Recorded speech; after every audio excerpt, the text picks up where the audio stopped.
أعوذ بالله من الشيطان الرجيم الرحيم الحمد لله رب العالمين الصلاة والسلام على أشرف الأنبياء والمرسلين وعلى آله وصحبه أجمعين سبحانك لا علم لنا إلا ما علمتنا إنك أنت العليم الحكيم اللهم رب اشرح لي صدري ويسر لي أمري واحلل عقدة من لساني يفقهوا.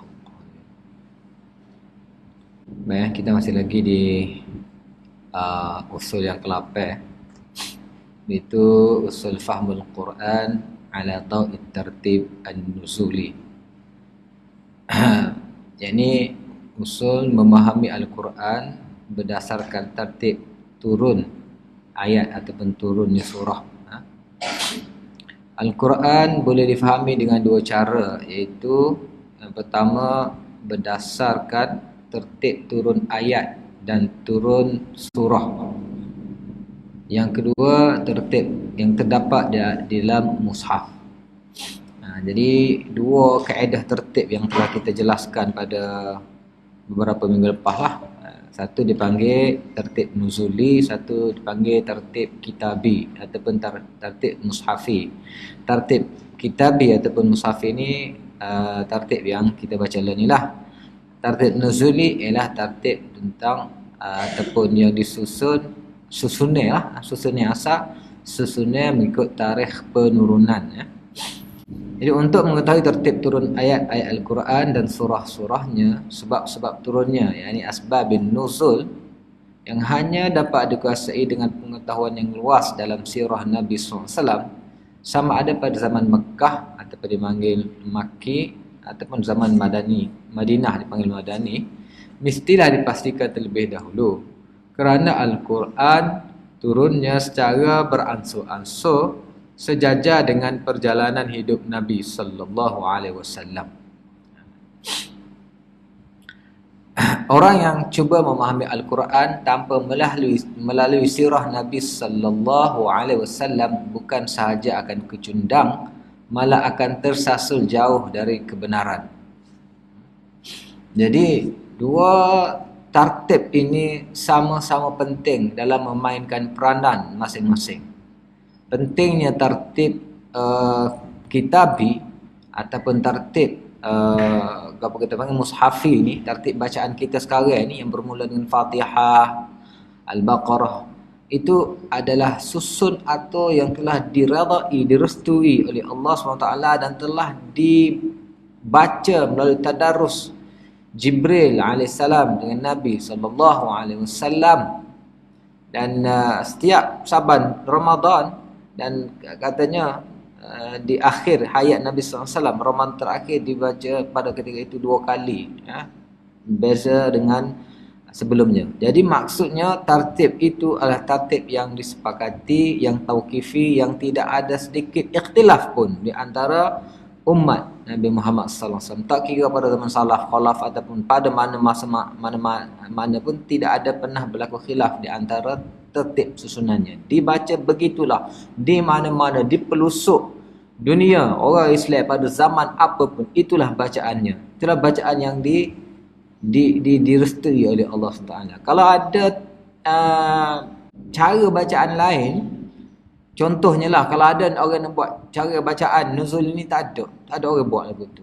Seolah-olah susun atau yang sebenarnya hak Tuhan nak lagu ni. Walaupun mungkin susun atau daripada sudut tarikhnya berbeza, tapi hak nak dibaca, nak diambil pengajaran, nak diambil istifadah, nak diambil kita kata apa ni, petunjuk, adalah tertib sebegini.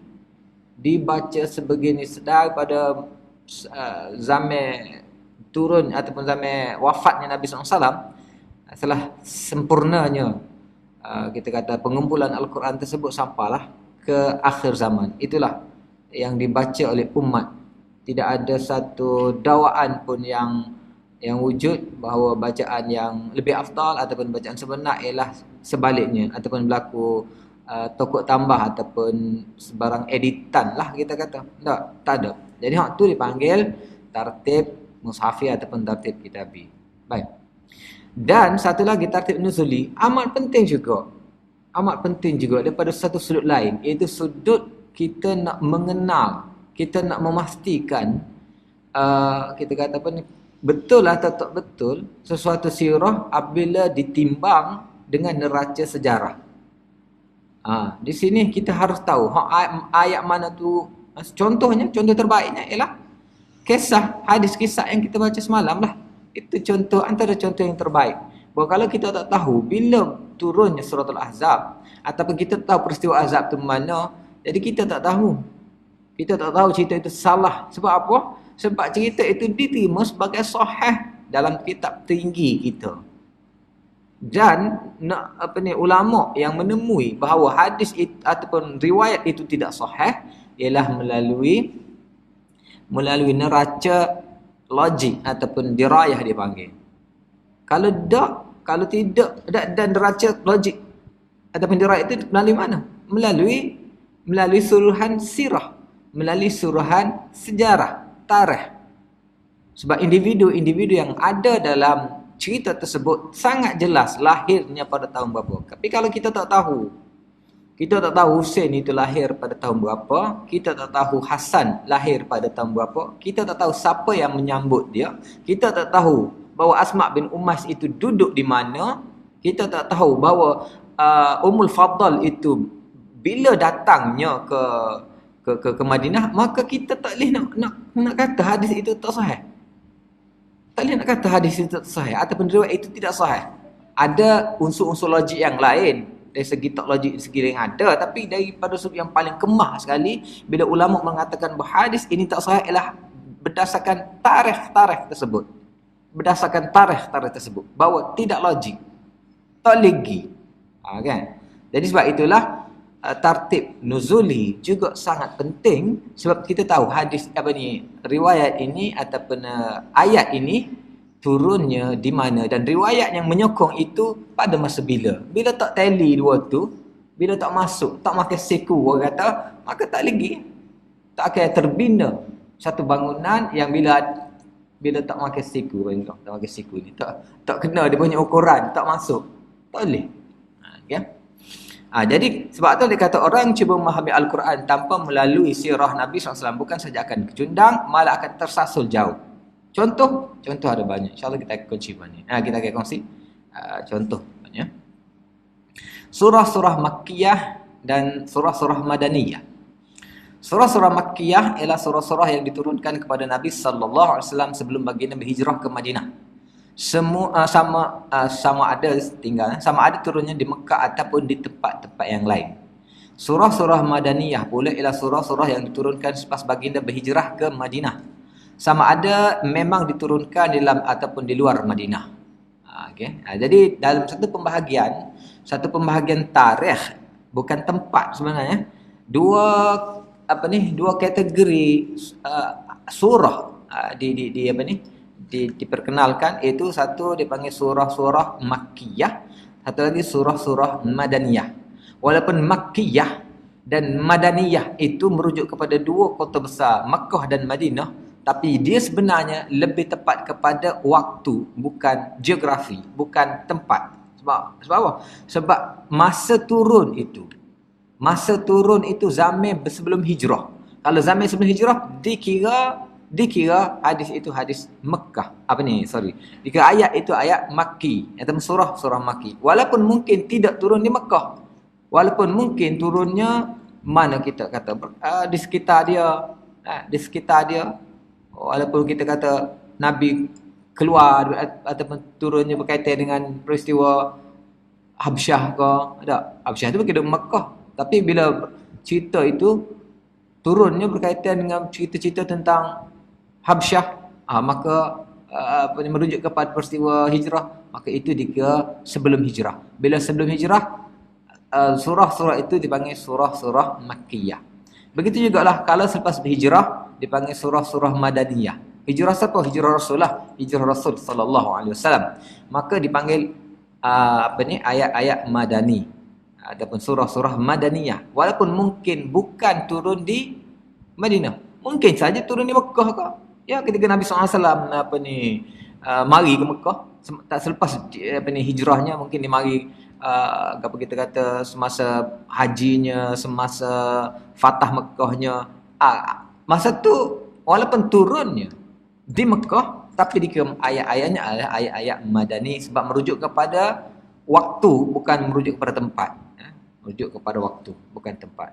Jadi untuk mengenal antara dua benda ni sangat penting sebab dia ada, pertama, kita boleh berpandukan ukuran kita kepada peristiwa-peristiwa bahawa kita tahu bila Mekah ini kalau ada sokongan-sokongan macam hadis kisah tersebut, kita boleh dapat dapat trace lah bahawa ini tak kena, tak tally dengan cerita.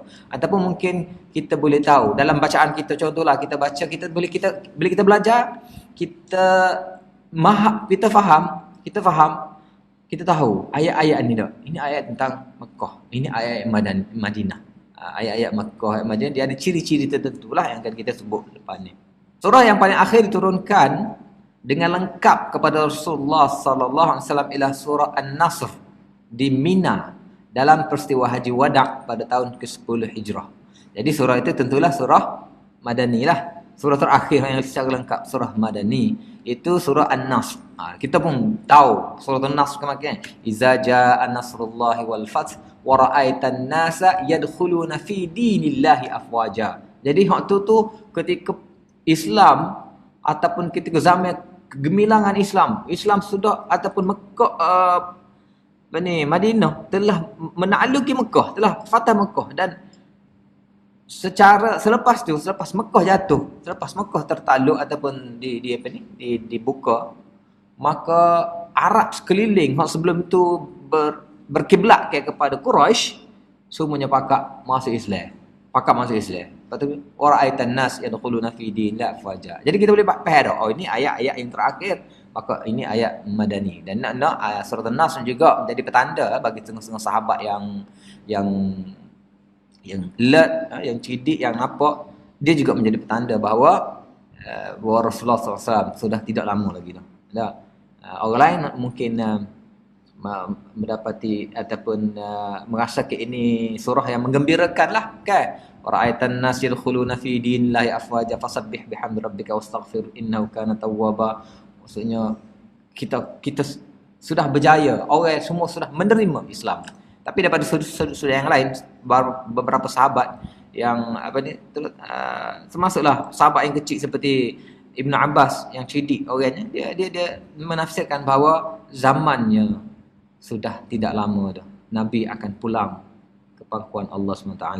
Okay, jadi kita boleh tahu dengan bacaan surah ini, surah Madani, walaupun kita tak tengok surah Makkiyah ataupun Madaniyah, tapi kita kata message dalam surah tersebut kita boleh tahu lah. Okay. Baik. Bilangan-bilangan surah Makkiyah dan Madinah. Surah-surah Makkiyah berjumlah 90. Surah-surah Madaniyah pula berjumlah 24. Ada yang berpendapat surah Ar-Ra'd, surah Ar-Rahman, Ad-Dahr, Al-Zilzal adalah surah-surah Madaniyah. Padahal keempat-empat surah itu adalah surah Makkiyah. Jadi ada khilaf pendapat jugalah tentang apa kita kata penentuan. Tapi penentuannya sebenarnya boleh dipastikan oleh ulama yang melihat, memperhatikan apa mesej di dalam itu. Untuk lebih jelas surah-surah Makkiyah dan surah-surah Madaniyah ia di dalam tertib nuzulnya seperti dibagikan pula kepada beberapa peringkat. Misalnya peringkat permulaan, peringkat pertengahan dan peringkat terakhir. Jadi di Makki ataupun zaman Mekah tu dia ada banyak peringkat pula. Nabi selama 13 tahun. Jadi 13 tahun itu dibahagikan beberapa peringkat lah. Peringkat pertama, peringkat pertengahan dan peringkat akhir. Dan ketiga-tiga peringkat ni berbeza. Berbeza kaedah dakwah Nabi berbeza, cara Nabi menerima ujian pun berbeza, cara sahabat menerima ujian pun berbeza lah. Ada peringkat-peringkat tersebut.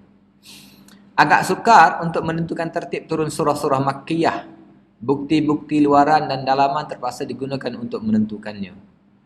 Bukti luaran mungkin berdasarkan suatu peristiwa yang diriwayatkan dengan sanad yang sahih.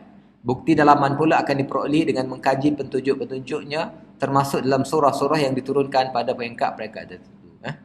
Jadi di antara surah-surah Makkiyah dan Madaniyah, sebenarnya surah-surah Makkiyah ni dia lebih sukar berbanding dengan Madani.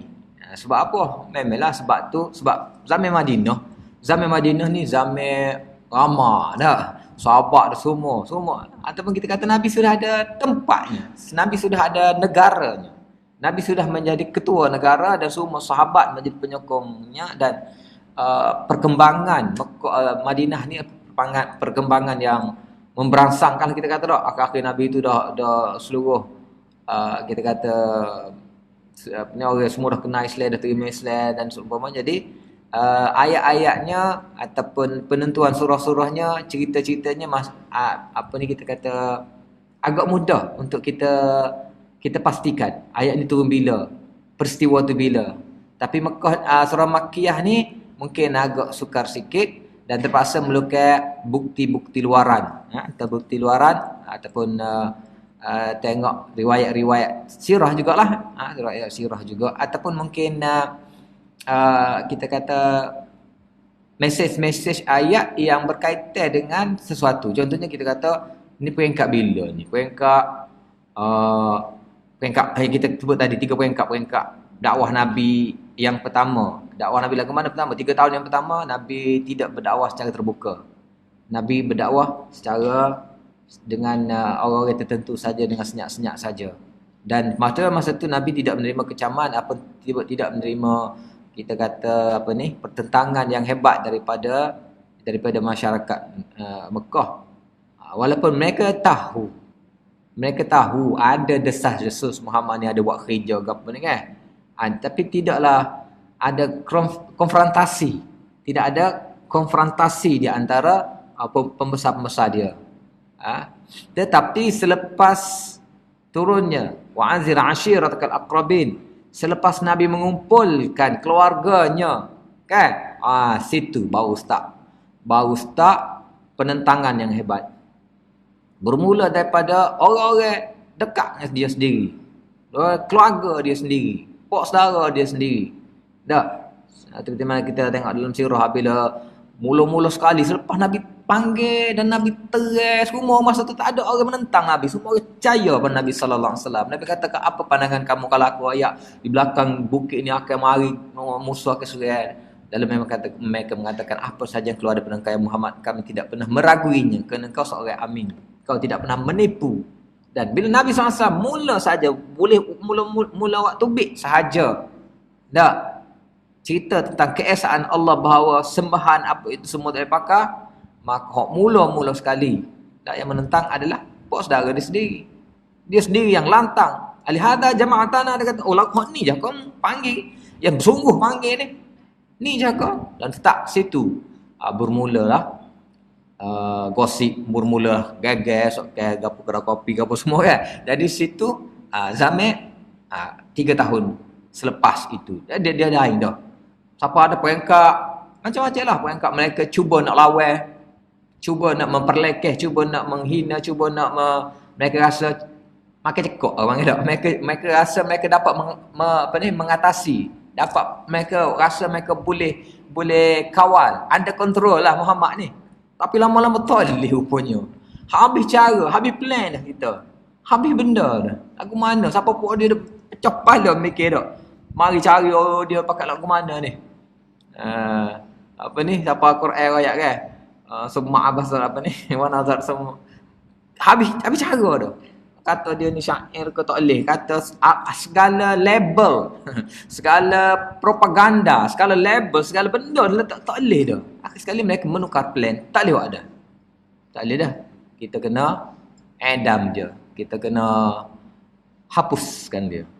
Jadi ada peringkat-peringkat. Jadi bila kita baca Quran, kita tally dengan cerita-cerita, kita tahu sirah-sirah tu peringkat mana. Ayat-ayat ni berdasarkan sirah-sirah peringkat mana. Cuma masalahnya sirah tersebut, seperti mana yang kita sebut sebelum ni, bahawa sirah ini juga memainkan peranan yang besar dalam memeningkan ataupun kita kata mengelirukan umat. Sehingga sirah ni sebenarnya, kalau Islam itu dipandang daripada sudut sirah, tak comel Islam. Islam itu kalau dipandang daripada sirah, sirah sahabat atau sirah yang kalau kita tak saring tersebut, tak ada benda yang dikatakan comel. Ada sudut comel tapi banyak sudut yang tak masuk tadi. Dengan kita kata kepribadian Nabi SAW dan para sahabatnya. Sebab itulah dia kata sini bahawa sirah itu sendiri ataupun riwayat itu sendiri harus berpaksikan ataupun berbasic dengan kita kata foundation yang kukuh, yang kemah, yang konkret melalui sanad yang sahih. Kalau tak, dia akan jadi masalah. Jadi pertama sekali kita kata Quran tu dia, Quran dengan hadis, Quran dengan kita kata pendapat sahabat, Quran dengan riwayat sirah ni, hak riwayat sirah ni, hak ni sangat-sangat kita sangat-sangat wajib diperhalusi sebab banyak sangat riwayat-riwayat sirah yang kita kata lari, meleset dan boleh menggambarkan gambaran yang tidak sebenar, gambaran yang buruk. Kan? Kalau Syekh Abu Hasan Ali An-Nadawi telah membuat satu kitab dia, Suratan Mutadadatan Islam, kan? Dua gambaran yang bertentangan Islam. Satu gambaran hebat, satu gambaran yang lain melalui pintu surah tak comel. Jadi usulnya di sini ialah kita dalam berpandukan kepada sirah, ataupun berpandukan ke tertib nuzul, maka kita harus bersandarkan dengan sanad kita yang sahih. Antara contoh yang terbaik, contoh semalam lah.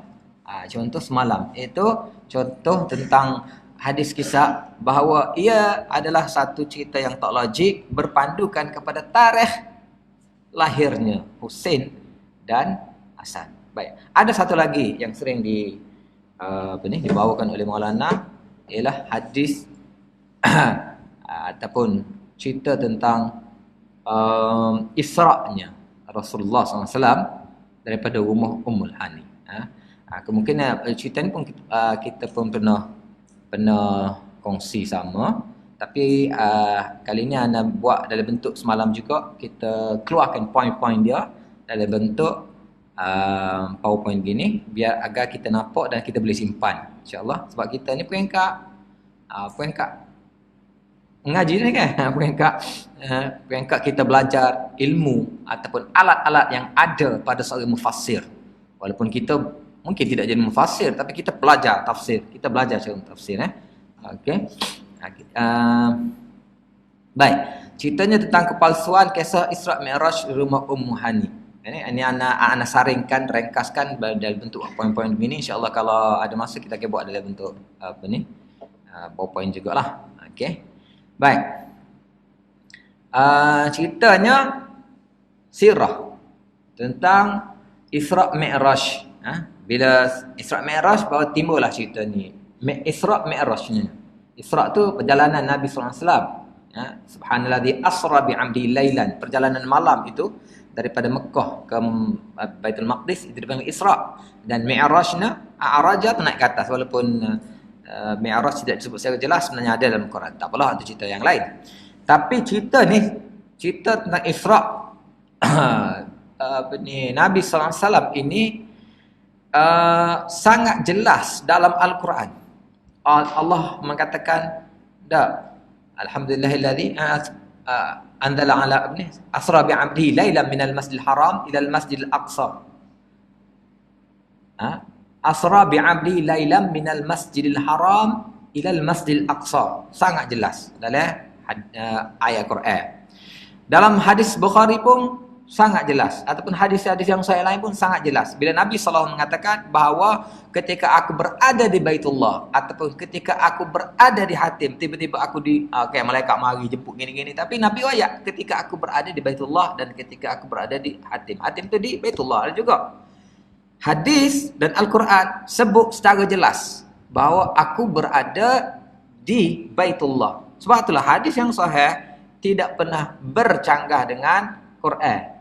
Nak bercanggah dengan hadis itu penegas penjelas kepada Al-Quran. Hadis-hadis yang sahih tidak pernah bercanggah dengan Al-Quran. Sebab itu kita masuk ke usul dia ni. Tetapi sirah banyak juga yang bercanggah dengan Quran. Malangnya sirah-sirah ini diangkat.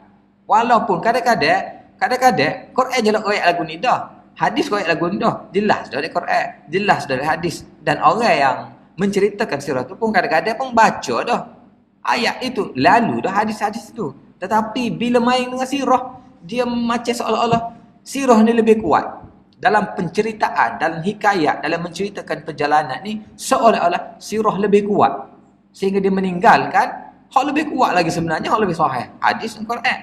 Tapi berapa banyak kadang-kadang orang letak sirah lebih, walaupun dia tidak mengaku dengan mulut dia bahawa sirah lebih asah, tetapi cara penerimaan bila dia masih kekal, masih menceritakan, masih menggunakan, ataupun dalam penceritaan dia masih menggunakan sirah-sirah bertentangan itu, walaupun jelas bertentangan, maka dia sebenarnya melebihkan sirah daripada Al-Quran dan daripada Al-Hadis. Contoh yang terbaik juga sini, ni cerita tentang Ummu Hani. Quran ayat bahawa kami telah mengisrakan hamba kami ini daripada Masjidil Haram. Dan hadis Nabi juga yang sahih mengatakan ketika aku berada di Masjidil Haram, di Baitullah. Kan? Baik. Tetapi ada cerita dalam sirah bahawa Nabi SAW diisrakan daripada rumah Ummu Hani melalui atap dia. Tiba-tiba atap dibuka. Tebuk atap. Rupanya tebuk atap nama dah. Tebuk atap. Dua orang malaikat ambil, naik. Daripada rumah Ummul Hani. Dan ada juga yang mentakwilkan, yang cuba nak kompromi. Dia kata dia ambil daripada rumah Ummu Hani, tapi wagi singgah dulu di Kaabah ataupun di Baitullah, dan baru ke sana barulah dia nak tali dengan Al-Quran.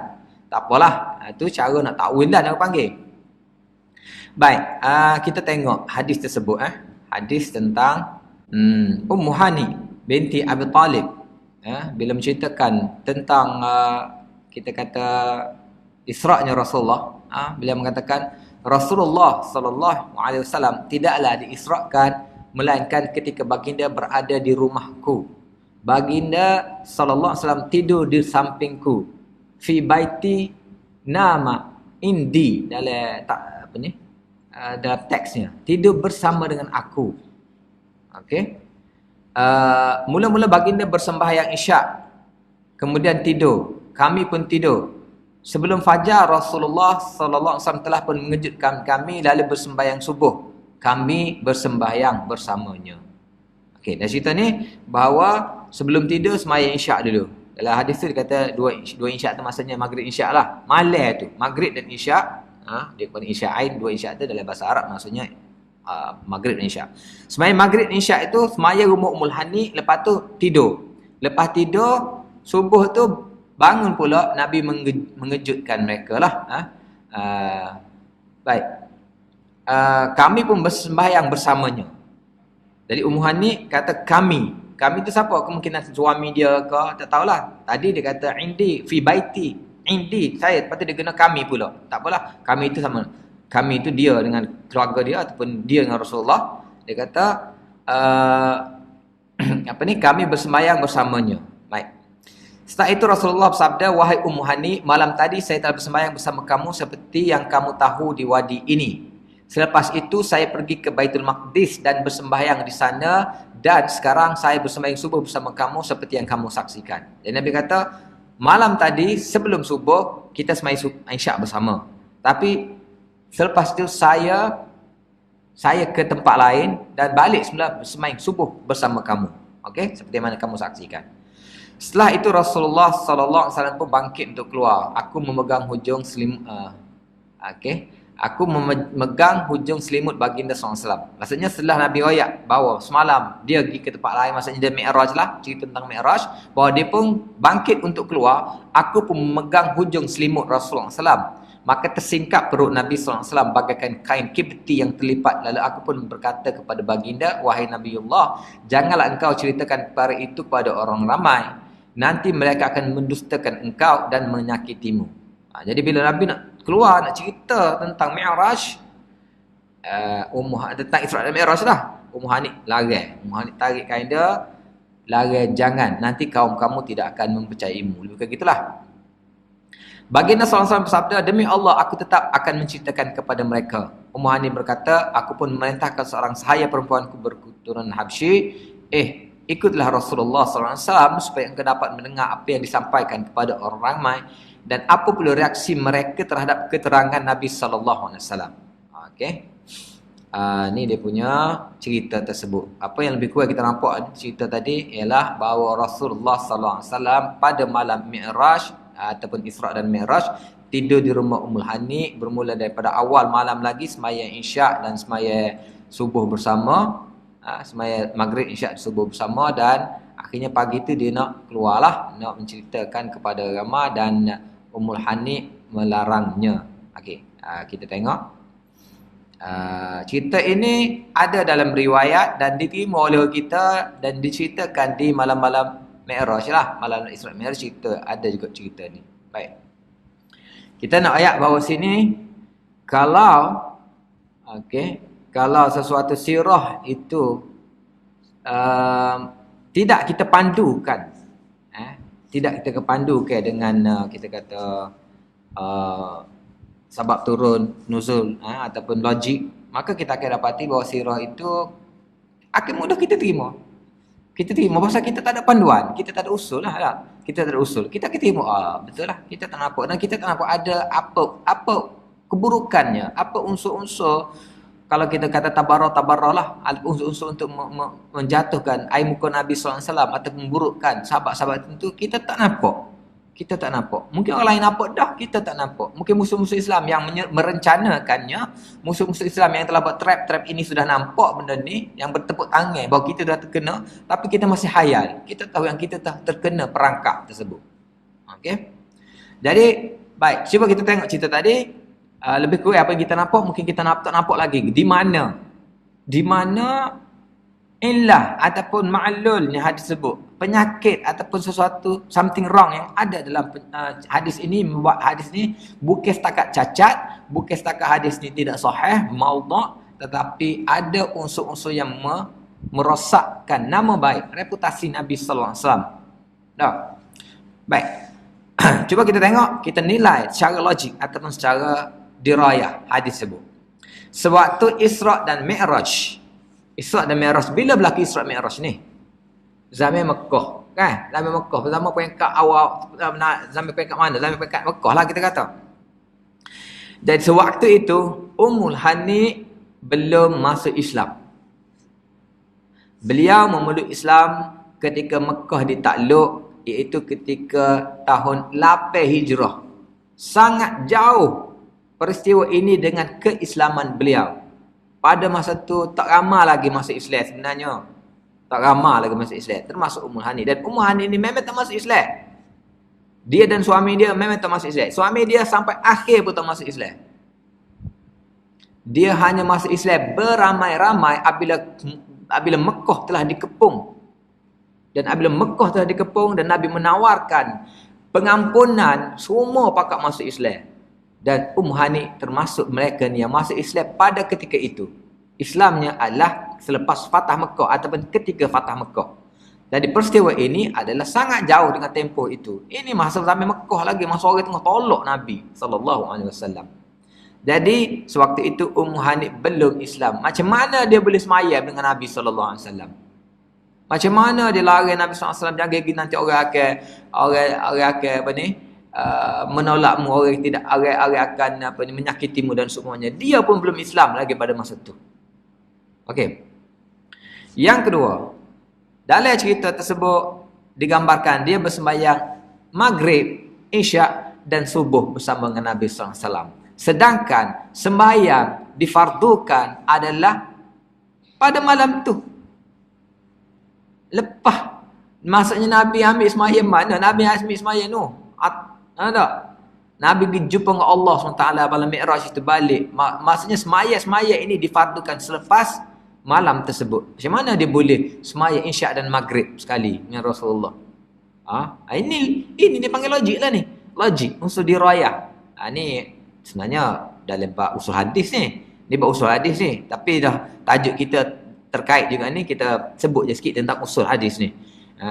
Dalam apa ni, maksudnya dia masuk juga dalam kita kata usul kita ni, dalam usul logik. Sebab apa ni, kok mana-mana pun kita guna. Allah suruh, Allah galakkan kita untuk berfikir, untuk menggunakan fikiran kita. Kalau dalam hadis pun ada unsur apa ni, usul dirayah yang menggunakan apa ni, akal dan logik. Dalam usul tafsir kita pun ada kan, tafsir bil-ra'yi al-mahmud tadi. Jadi hak ni pun gitu juga. Macam mana ulama dapat? Ulama renung, tengok melalui fikiran. Sini jelas melalui logik, bawah tak logik. Macam mana boleh Ummu Hani hak tak Islam dan boleh semaya sekali dengan Nabi, dan semaya belum ada pada masa tu, belum diwajibkan. Okey. Yang ketiga, siapakah kami dalam kisah ini?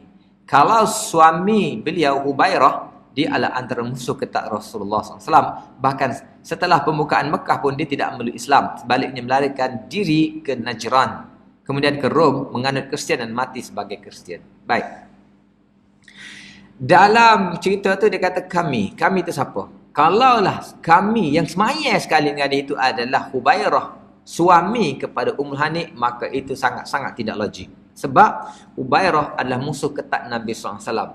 Ketika berkomplot orang-orang Mekah nak bunuh Nabi SAW, antara orang yang memberi apa panggil, yang terlibat sama adalah Hubairah ni. Dan dia memang tak masuk Islam. Ketika Fatah Mekah, ada beberapa orang, ada orang yang lari sebenarnya. Ada orang yang sempat lari. Tak, kita dengar bahawa anak Abu Jahal pun lari dan dipujuk oleh isteri. Jadi banyak, ada yang terlepas. Dan dia ni antara orang yang takut untuk dijatuhkan hukuman. Sebab apa ni, kita kata sejarah permusuhan ketat je dengan Nabi SAW. Dia lari. Dan orang yang lari tu memang orang yang memang ada kes lah tu. Orang yang lari daripada Mekah tu. Sebab orang yang semua timur. Selepas Fatah Mekah semua orang timur. Nabi SAW telah memaafkan mereka. Nabi SAW duduk di apa ni, kelambu Kaabah dan baca ayat sebagaimana Nabi Yusuf baca kan, apa ni, mengampunkan adik-beradik dia. Nabi SAW juga mengampunkan. La tasriba alaikumul yaum yaghfirullahu lakum. Nabi kata tak ada masalah, Allah ampunkan kita semua, asalkan semua masuk Islam, tak ada masalah. Hak lagi, hak ada kes. Jadi Hubairah ni adalah antara orang hak lagi. Dia tak terima Nabi SAW, tak terima Islam. Dan lari ke mana? Lari ke Najran. Duduk sana dan akhirnya ke Rom, dan dia masuk Kristian, akhirnya mati dalam Kristian. Macam mana kalau apa ni, dia kalaulah kami tu, kalau kami termasuk dia, maksudnya tak logik. Tak logik. Tak kira dia lagu tu. Dia mestilah kami tu bukan suami dia. Baik. Baik, dalam sirat disebut bahawa Nabi SAW melamar Ummu Hani sebelum baginda SAW berkahwin dengan Khadijah. Tetapi Abu Talib menolak mentah-mentah lamaran itu atas alasan Nabi SAW yang papa kedana. Setelah itu Abu Talib mengawinkan Ummu Hani dengan Hubairah. Baik. Dalam sirah pula bahawa Nabi SAW pernah melamar Ummu Hani. Dan katanya Ummu Hani ni, kalau betul lah, bahawa 2 kali lah Nabi SAW melamar Ummu Hani. Ketika Mekah, sebelum Nabi nikah lagi, dan selagi ketika di Madinah selepas Nabi sudah ataupun sudah hijrah, bahawa dia tak ada, lelaki dia tak ada kan, Nabi pernah minta sekali lagi. Ayatnya dalam cerita sebagai gambar dalam sirah, Nabi pernah kenal dengan dia, Nabi pernah suka dengan dia, Nabi pernah melamar dia. Tapi Nabi SAW tidak diterima oleh ayahnya. Sebab Nabi ialah Nabi orang yang tak ada harta, tak ada apa kan. Baik. Jadi kalau lagu tu, kalaulah kita kata Nabi SAW pernah suka kepada Ummu Hani dan pernah melamar Ummu Hani dan ditolak, tiba-tiba Nabi SAW pergi tidur rumah Ummul Hani. Itu gapo pandangan kita terhadap Rasulullah SAW. Kalaulah benar cerita tersebut, Nabi pergi tidur di rumah Ummul Hani dalam keadaan beliau pernah ditolak Dan kalau suami dia ada, tak logik juga. Sebab apa? Sebab suami dia musuh ketat Nabi SAW. Tentulah ketika suaminya tidak ada. Okay. Jadi kalaulah kita terima bahawa Nabi SAW pergi tidur rumah Ummul Hani ketika suaminya tak ada, maka itu adalah cubaan cara halus untuk menjatuhkan reputasi Nabi SAW melalui sirah. Baik, Jadi kalau cerita itu benar, dia akan ada andaian terhadap cerita tersebut. Yang pertama, andaikan Hubairah pada malam itu berada, maka ia menunjukkan betapa tidak malunya Nabi SAW kerana telah bermalam di rumah seorang Nabi sendiri telah dianggap sebagai papa gedana dan tidak mulia berbanding orang itu. Kan? Sini kita telah cuba nak menjatuhkan reputasi Nabi SAW. Sedangkan kita juga belajar hadis, kita juga belajar apa ni kita kata ciri-ciri Nabi SAW, bahawa Nabi itu digambarkan lebih malu lagi. Seorang yang sangat malu, lebih malu daripada anak dara. Nabi sangat-sangat jaga bab maruah ni. Nabi sangat-sangat jaga. Ni kita tengok berlawan ni dengan sikap Nabi ni. Pergi tidur rumah. Kalau kita kata pasal ni gawe lama lah tak. Dah pernah tidak gawe tengok ayatnya. Nabi pernah kenal ke dia? Tiba-tiba pergi tidur rumah dia tanya tak lelaki tak ada. Apa pandangan kita terhadap cerita tersebut? Sedangkan Nabi SAW tidak begitu. Nabi lebih malu daripada seorang anak dara dalam masa yang sama. Kita pun tahu fakta ni.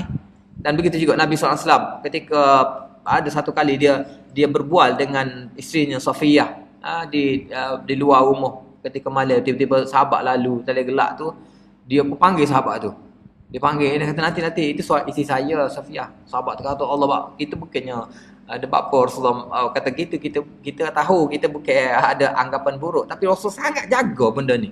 Sangat-sangat jaga. Bab ikhtilat ni kita kata lah, bab ikhtilat dengan perempuan. Tetapi sini sangat-sangat berlawan ni. Sangat-sangat berlawan ni lah. Baik.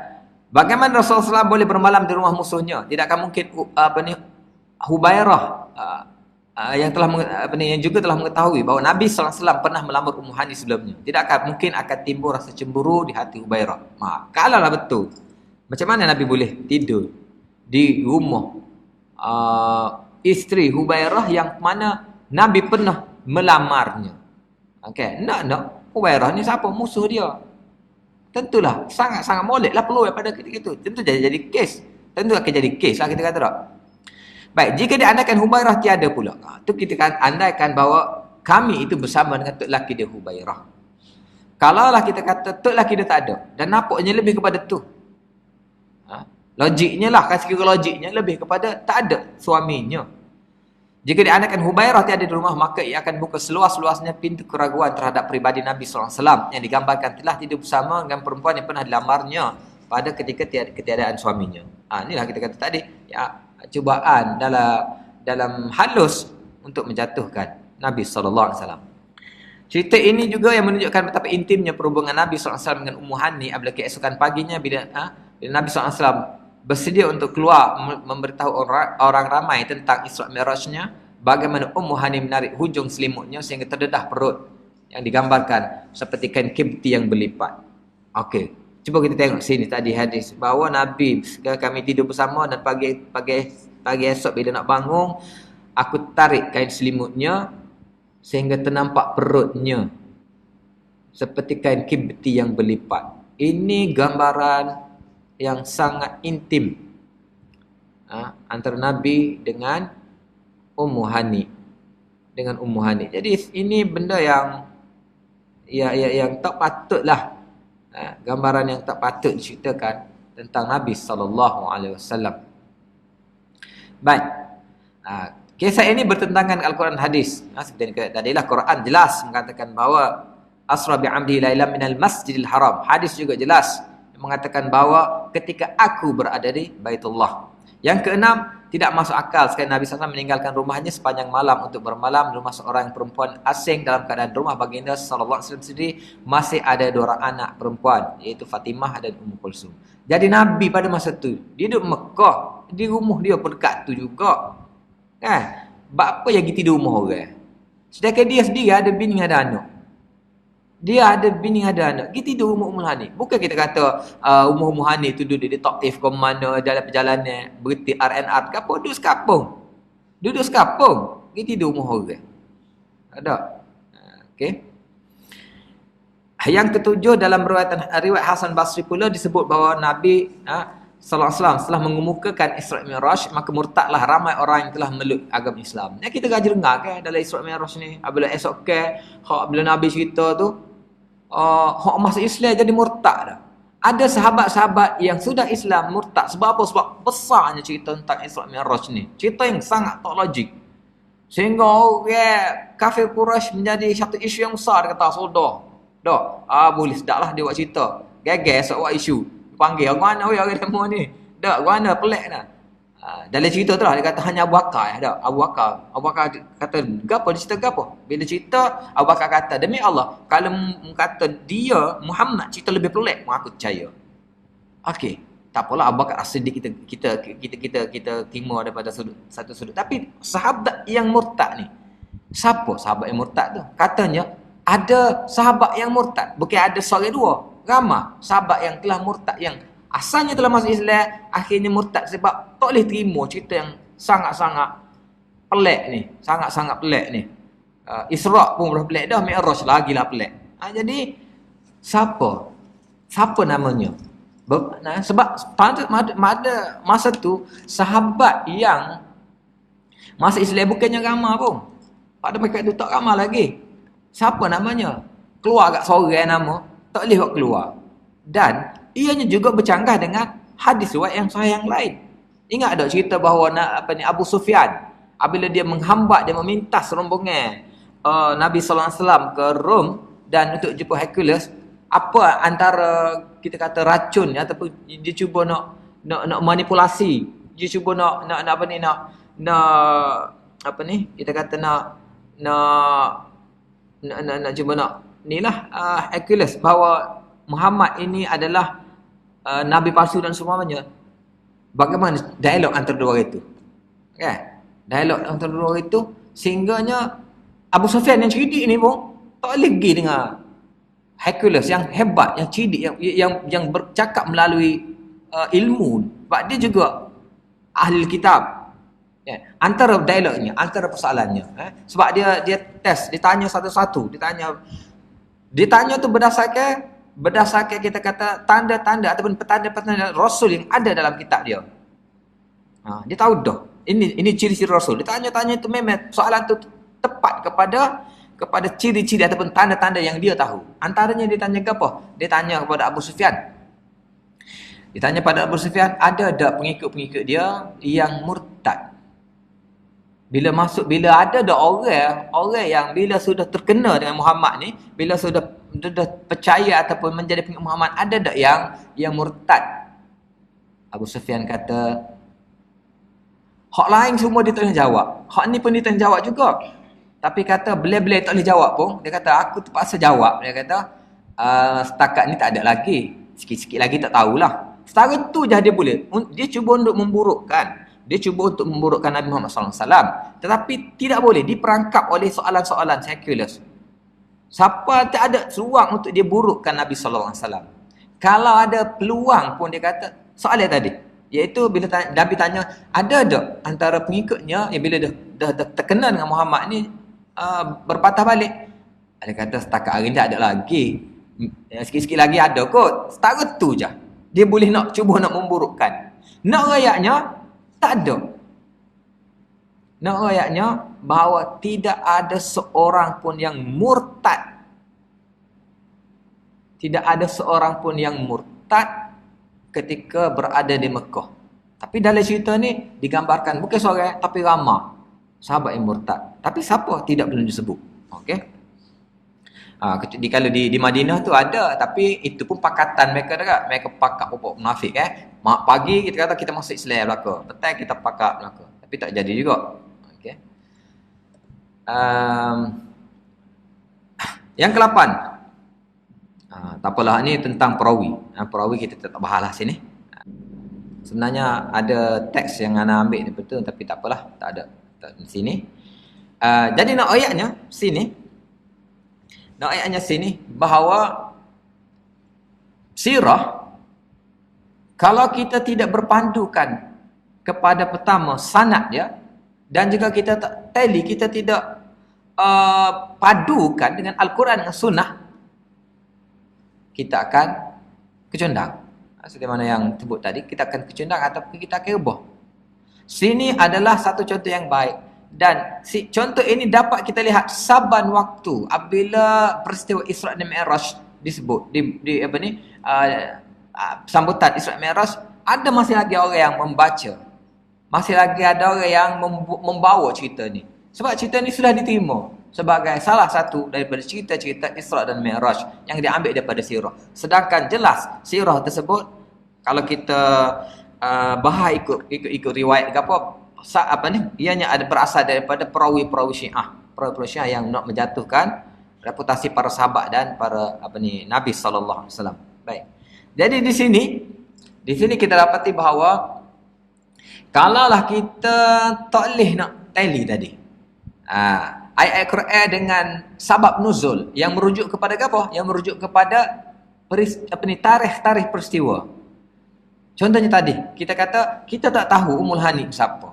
Dan ada sebab sebenarnya kenapa Ummul Hani ni, bila kita tengok, kita tahu, bila kita bahas bahawa perawi-perawi Syiah dan siapa Ummul Hani, rupanya Ummul Hani ini adalah kakak kepada Sayyidina Ali, bahawa kita tahu bahawa Syiah memang dalam apa jua peristiwa-peristiwa yang besar, dia akan cuba selitkan apa yang dia panggil sebagai Ahlul Bait. Walaupun kita bahas Ahlul Bait tu rujuk kepada ni, tapi ayatnya keluarga Sayyidina Ali lah, termasuklah ayahnya sendiri Abu Talib. Sebab dalam sirah kita, dalam pegangan kita, bahawa Abu Talib tidak sempat beriman, memang tidak beriman pun. Dan ayat yang diturunkan kepada Nabi SAW tentang bahawa innaka lan tahdi man ahbabta walakinnallaha yahdi man yasha, itu merujuk kepada Abu Talib. Tapi mengikut Syiah, Abu Talib beriman.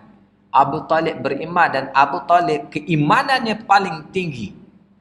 Keimanan Abu Talib paling tinggi. Sebab apa? Sebab dia berjaya menyembunyikan iman dia dengan taqiyah, sehingga Rasulullah pun tak tahu dia beriman. Rasulullah tak tahu dia beriman, Allah pun tak tahu dia beriman. Kalau Allah tahu, apa Allah kata innaka lan tahdi man ahbabta walakinnallaha yahdi man yasha. Semua orang tak tahu dia beriman. Yang herannya, macam mana dia tahu yang Abu Talib beriman? Jadi Abu Talib ke siapa-siapa yang ada kaitan dengan Sayyidina Ali, dia akan serapkan dalam peristiwa-peristiwa besar. Dalam cerita Isra' Mi'raj ada penglibatan Ummul Hani. Dalam cerita hijrah, Ali tidur, Sayyidina Ali tidur tempat Nabi SAW sebagai menggantikan. Jadi banyak kita tengok bahawa mereka akan cuba masukkan individu tertentu yang ada kaitan dengan keluarga Ali, jadi siapa Ummul Hani? Ummul Hani adalah kakak Sayyidina Ali. Sebab itulah bila kita tahu, bahawa kita nampak pertalian cerita ni, kenapa dimasukkan oleh perawi-perawi Syiah tersebut. Tak apalah tentang itu. Tapi nak ayatnya bahawa kita yang menerima ni, Syiah tak apalah, kita yang menerima ni. Sebab apa yang kita boleh terima tu? Sebab apa yang kita masih lagi menerimanya tanpa merasakan ada sesuatu benda yang tak kena? Sebab kita tidak ada usul. Sebab kita tak tahu. Bila kita sering padukan ke semua, kita kata sumber-sumber sirah tersebut dengan cerita ataupun hadis-hadis yang sahih, riwayat yang sahih, dan juga ayat-ayat Quran, maka kita tidak akan tidak akan tersandung kaki kita. Kita akan tetap teguh di atas kebenaran. Tapi orang yang rebah sama tu sebab lagu ni lah. Sebab lagu ni. Jadi sebenarnya Al-Quran ni kadang-kadang kita rasa macam dia sudah berlalu dah. Quran ni sebenarnya panduan Quran dia sudah berlalu dengan kewafatan Nabi SAW. Dia masih lagi relevan pada mana-mana masa sampai bila-bila untuk kita. Kita masih lagi kena merujuk kepada Al-Quran walaupun dalam apa jua.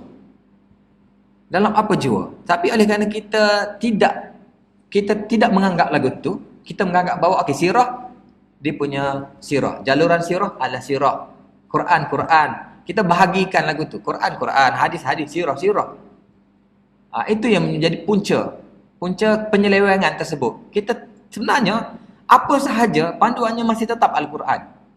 Dan Al-Quran masih lagi relevan untuk apa ni dia punya hidayah dia tu, tuntunan kepada kita tu dalam apa jua keadaan pun.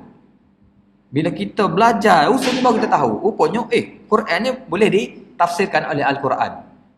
Bahawa Quran ni ditafsirkan oleh Quran juga. Sebelum ni kita tak nampak bahawa Quran mentafsirkan Quran. Kita kata Quran itu ditafsirkan oleh hadis ke oleh apa-apa. Jadi Quran sebenarnya sesama Al-Quran boleh.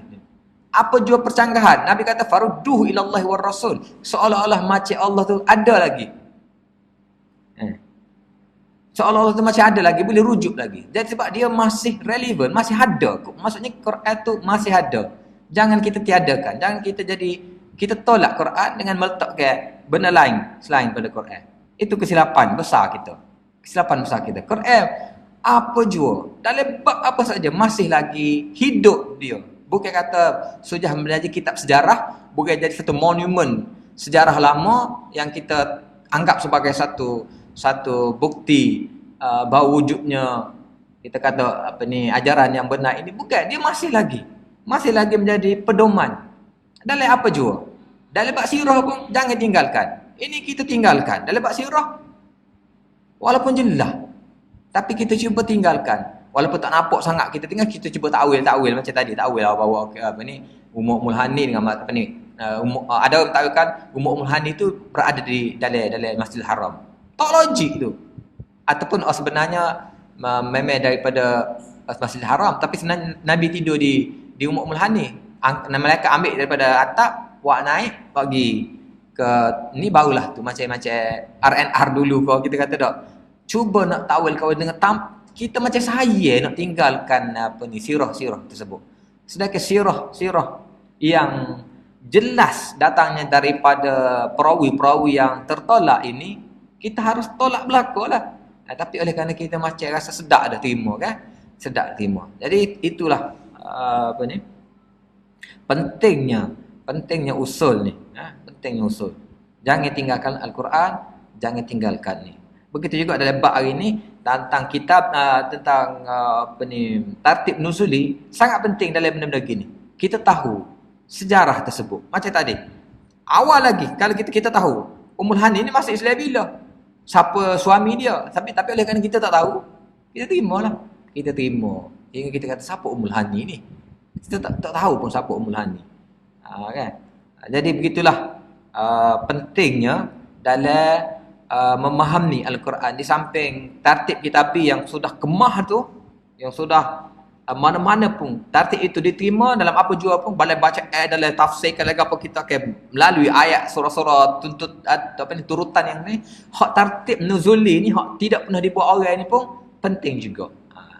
Jadi tartib nuzuli ni tidak ada, kita kata ada satu tafsiran yang meletakkan start dengan kata kita carilah buku kitab tafsir, start dengan suratul Alaq dulu. Tak, surah-surah Makki dah tak boleh buat. Sebab kita nak buat.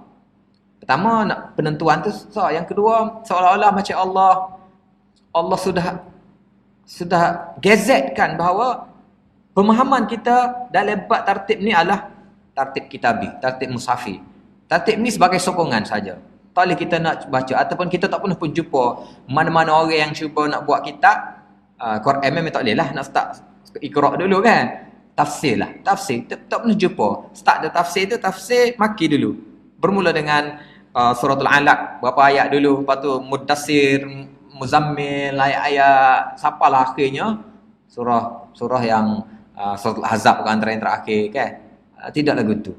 Kan? Jadi gabungan di antara dua tartib ni sangat-sangat penting.